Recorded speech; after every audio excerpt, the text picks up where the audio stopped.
ઓમ નમઃ શિવાય. શિવ મહાપુરાણ રુદ્ર સંહિતા સતીખંડ અધ્યાય 28. સતીનું દક્ષના યજ્ઞમાં આવવું.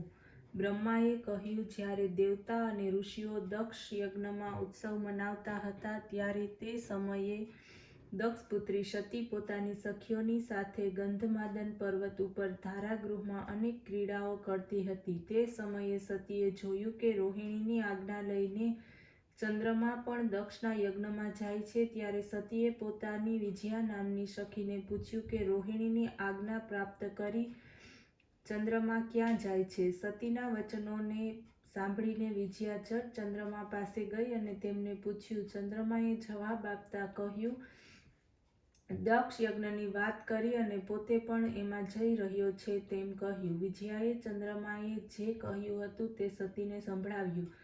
સતીને આશ્ચર્ય થયું કે પોતાને આમંત્રણ કેમ નથી. એમ વિચારતા તે ચિંતા કરવા લાગ્યા. તે શિવની પાસે આવ્યા અને કહેવા લાગ્યા કે મારા પિતાએ એક મહાયજ્ઞની રચના કરી છે. જ્યારે આ સમયે મોટો સમારોહ થઈ રહ્યો છે, બધા ઋષિઓ અને દેવતાઓ તેમાં એકઠા થયા છે. મારા પિતાના યજ્ઞમાં જવું શું આપને ગમતું નથી? આપ તેનું કારણ જલ્દી બતાવો. બધા કામ છોડીને આપ મારી પ્રાર્થનાને માન આપી મારી સાથે મારા પિતાના યજ્ઞમાં પધારો. સંબંધીઓનો આ જ ધર્મ છે કે સમયે સમયે પ્રેમ વધારવા માટે તેમની નજીકમાં જવું જોઈએ. સતીના આ વચન શિવજીને બાણ જેવા લાગ્યા. તો પણ તે પ્રિય વચનો કહેવા લાગ્યા. હે દેવી, તમારા પિતા દક્ષ મારી સાથે વેર રાખે છે, તેથી જ તેમણે મને આમંત્રણ આપ્યું નથી. જે બોલાવ્યા વગર બીજાને ત્યાં જાય છે તે મરણ કરતાં પણ અધિક અપમાનને પ્રાપ્ત કરનાર થાય છે.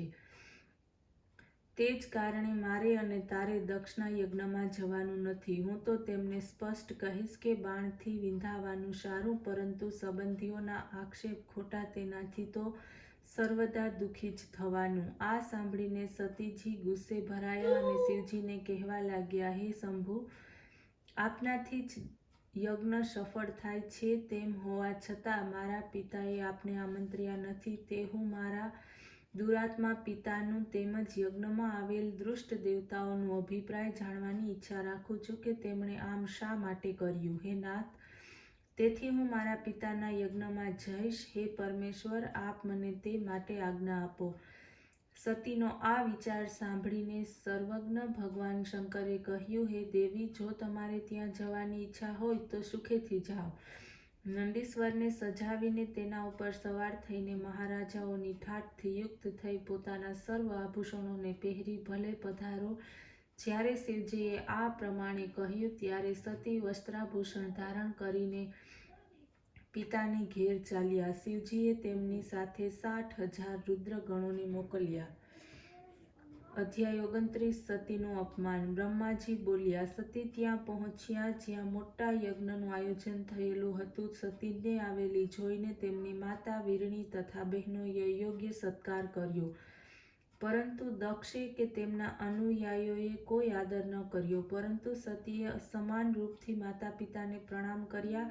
જોકે હૃદયથી તે દુઃખી હતા, કારણ કે તેમણે યજ્ઞમાં વિષ્ણુ વગેરે બધા દેવતાઓનો ભાગ જોયો, માત્ર શિવજીનો ભાગ ન જોયો. તેથી સતીને ઘણો જ ક્રોધ આવ્યો. પછી તો બધાને ક્રૂર દ્રષ્ટિથી જોવા લાગ્યા અને બોલ્યા કે હે પિતાજી, આપે ભગવાન શિવજીને કેમ નથી બોલાવ્યા? તે તો સ્વયં યજ્ઞ સ્વરૂપ છે, યજ્ઞાંગ અને યજ્ઞોના દક્ષિણા સ્વરૂપ છે. તેમના આવ્યા સિવાય આપ આ યજ્ઞનો સંપાદન કેવી રીતે કરી શકો? શું આપ શિવજીને કોઈ સામાન્ય દેવતા સમજો છો? આપે તેમનું અપમાન કર્યું છે. હે પિતા, તમારી બુદ્ધિ ભ્રષ્ટ થઈ છે. ત્યારે તો શિવજીને ઓળખી શક્યા નથી. પછી આ બ્રહ્મા, વિષ્ણુ દેવતા અને મુનિઓ પણ શિવ વગરના તમારા આ યજ્ઞમાં હાજર થવા કેવી રીતે આવી પહોંચ્યા? આ પ્રમાણે કહેતા સતીએ બધા દેવતાઓને ધમકાવ્યા. વિષ્ણુને તો તેમણે ઘણા જ લજ્જિત કર્યા. ત્યારે દક્ષ પોતાની પુત્રીના આ વચનો સાંભળીને ઘણા ક્રોધિત થયા. વક્ર દ્રષ્ટિથી જોતા તે કહેવા લાગ્યા કે હે ભદ્રા, બહુ કહેવાથી શું? તું અહીં શા માટે આવી? ઈચ્છા હોય તો રહે કે ચાલી જા. મારે તારું કોઈ પ્રયોજન નથી. તારો પતિ ભૂત પ્રેતનો રાજા છે. તે વેદથી બહુ બહિષ્કૃત છે, કુળ વગરનો છે અને અપશુકનિયાળ છે. તેથી કુવેશધારી તારાપતિ શિવને મેં યજ્ઞમાં બોલાવ્યા નથી. આ સાંભળીને સતી તો ઘણા જ ગુસ્સે ભરાયા. પોતાના પિતાને તે કહેવા લાગ્યા કે હે પિતાજી, જે શિવજીની નિંદા કરે છે અથવા સાંભળે છે તે બંને નરકગામી થાય છે. મારા સ્વામીનું અપમાન સાંભળીને જીવવાથી તો શો લાભ? તેથી હું અગ્નિમાં પ્રવેશ કરીને આ શરીરનો ત્યાગ કરી દઈશ. જો માણસમાં કંઈ પણ શક્તિ ન હોય તો શિવની નિંદા સાંભળવી શિવ નિંદા કરનારી જીભને કાપી નાખે.